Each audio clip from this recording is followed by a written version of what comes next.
Maqaa Abbaa, kan Ilmaa, kan Hafuura Qulqulluu, Waaqayyo tokko. Ameen.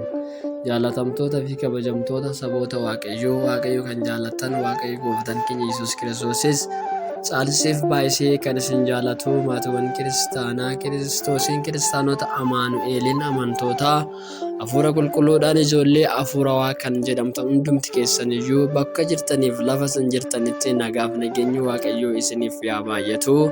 Araarsummaan haadha keenya qulqulleetti dubaroo Maariyaamii isinii wajjin haa ta'u. Eegumsii fi gargaarsi ergamoota kadhannaa fi qulqulloota tolootaa isin wajjiniin haa ta'u. Ameen.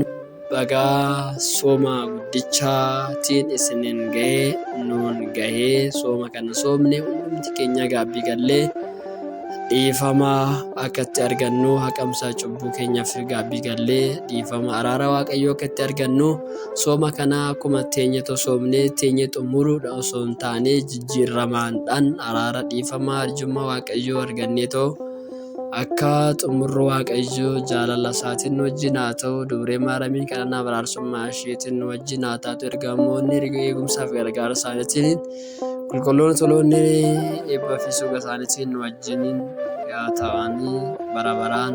Ameen.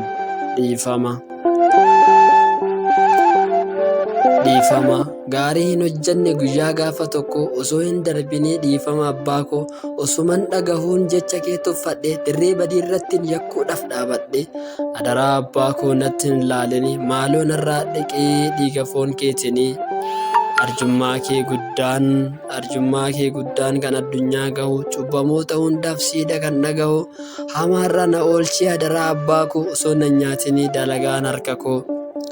Hojiin harka keenyaa du'aaf nuun laatinii dhiifama nuuf eegi arjummaa keetinii. Fedhii addunyaatiin duudhaaf baane mirga kee nu dhaabii yoo samiitti ol baane yeroo ifa hin qabne isa gidirfamaa duuka deemaa turree abbaa koo dhiifama lakkoofsan hin dhumuu badiin keenya silaa dhiifama abbaa koo mee gahii nu biraa.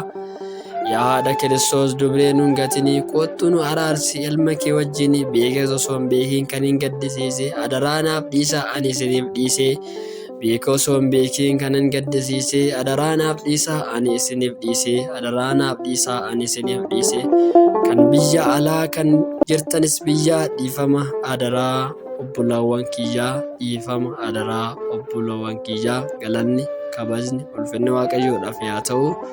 Duba keessan ofiyyuu dhiifama.